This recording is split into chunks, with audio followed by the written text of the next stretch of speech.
Alright, hello everyone. Now let's continue with our next lesson. We just stopped at the animal cell. Now we will continue with our plant cell.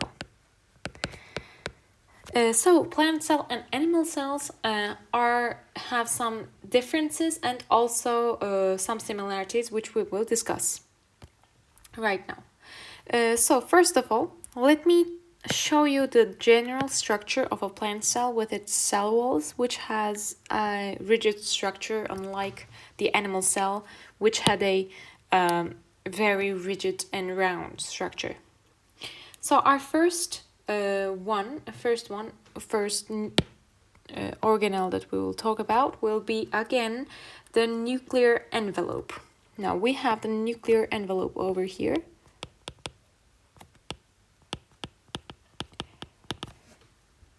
And then we have on the top of the nuclear envelope, we have some little ribosomes that will synthesize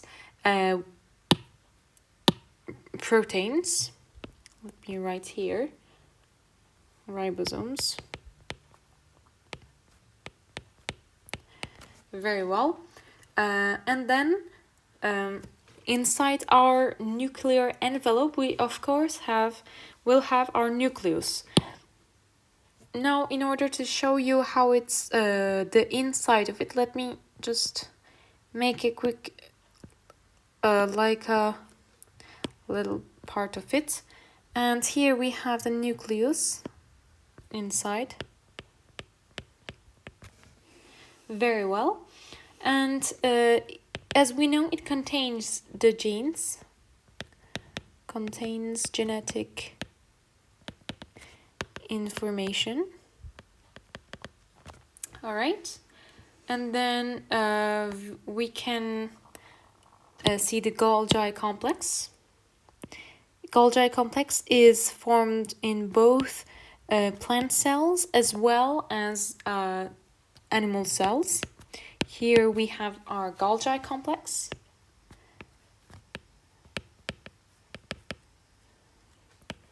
And as we know, what does Golgi complex do? It processes, packages, and targets proteins for other organelles. So we have a protein coming out, and it makes a package in order to travel throughout the cell, because as you know, the proteins are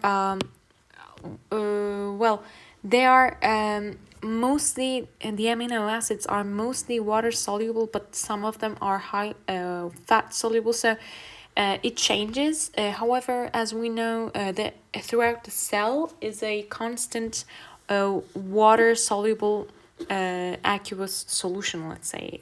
It's like a soup. And so for these proteins, in order to travel, they need a shuttle-like little capsules to travel throughout the cells, which is made by the Golgi. All right, now let us see our next organelle, which is glycosome. This is glycosome. All right, glycosome. Okay, what's its function? Its function is to contain enzymes of glyoxylate cycle. We have a cycle that we will see, we will learn it later on, which is called glyoxylate cycle. And in this organelle, we have enzymes for this cycle. We have enzymes. All right. Now, as we know, this is called the cell wall. Cell wall of our cell. All right. And now, if we were to think of this cell as a 3D structure like this, we would notice that there are some organelles attached to the cell wall like this, and these are called plasmodesmas. like this. And what is its function? It provides path between two plant cells. Let me write it in black. It provides path between two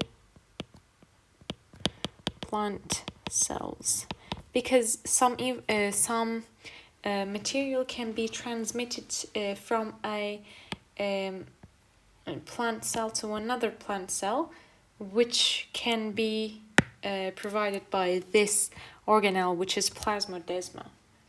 Alright, now we have a very usual organelle which we can found if we also found in animal cells, which is mitochondria.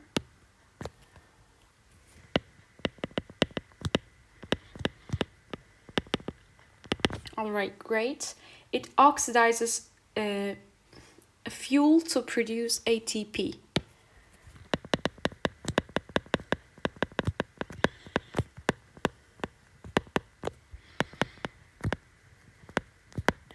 Because we have the fuel throughout the cell, however, someone needs to oxidize it so that we can produce ATP, which is a energy-giving molecule. And in plant cells, there are large vacuoles. This is called vacuole.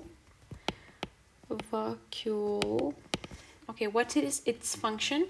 It degrades and recycles macromolecules, stores metabolites.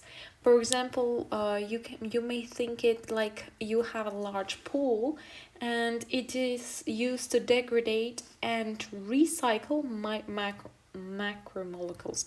Like you put a macromolecule inside, and first of all, it is degraded,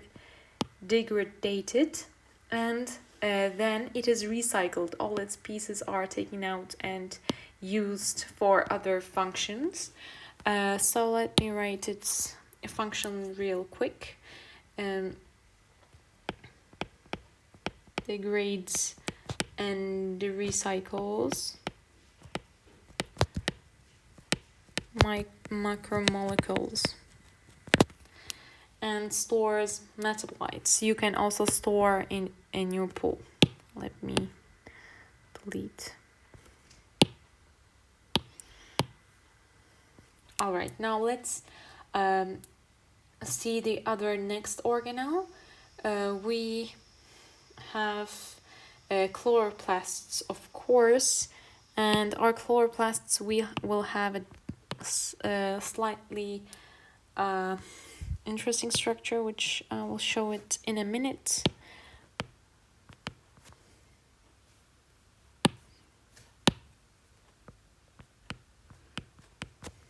Okay, like this.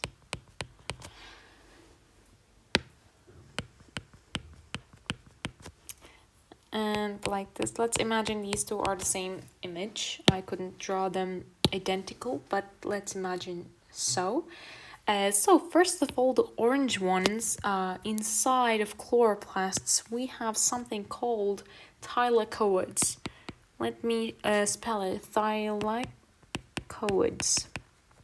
What does these orange structures do? They are the site of high-driven ATP synthesis.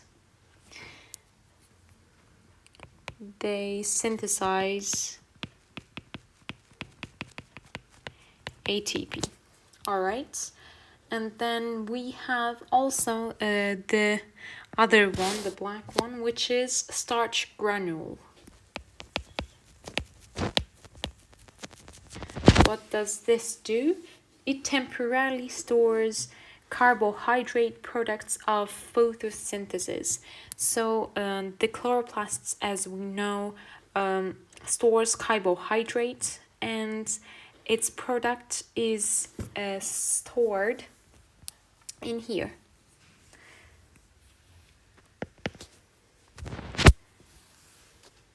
Carbohydrate carbohydrate storage from photosynthesis. All right, this is great. This is our cell. And let's review. We have nuclear envelope, we have the ribosome, we have the nucleus, cell wall, which provides shape and rigidity. And it also prevents swelling, osmotic swelling, due to the enormous amount of water. We have the Golgi complex, we have the glycosome, we have the plasmodesma, we have the mitochondrion, we have the vacuole, starch granule, and thylakoids. And now we can move on to our next topic, which is about cytoplasm and cytoskeleton.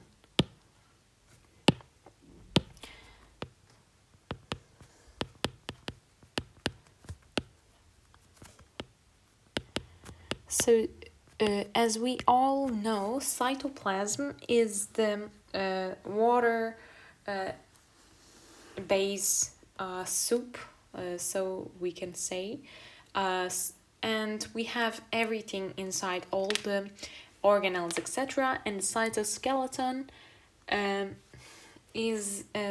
are the small filaments that make the rigidity of the cell. Cytoplasm, let me write it here, viscous solution where many reactions take place.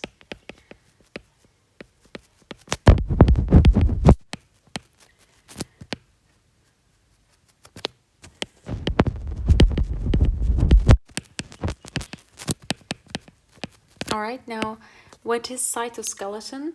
Now cytoskeleton is actually can be divided to 3 different categories. And our first category is microtubules. Let me write it here, microtubules,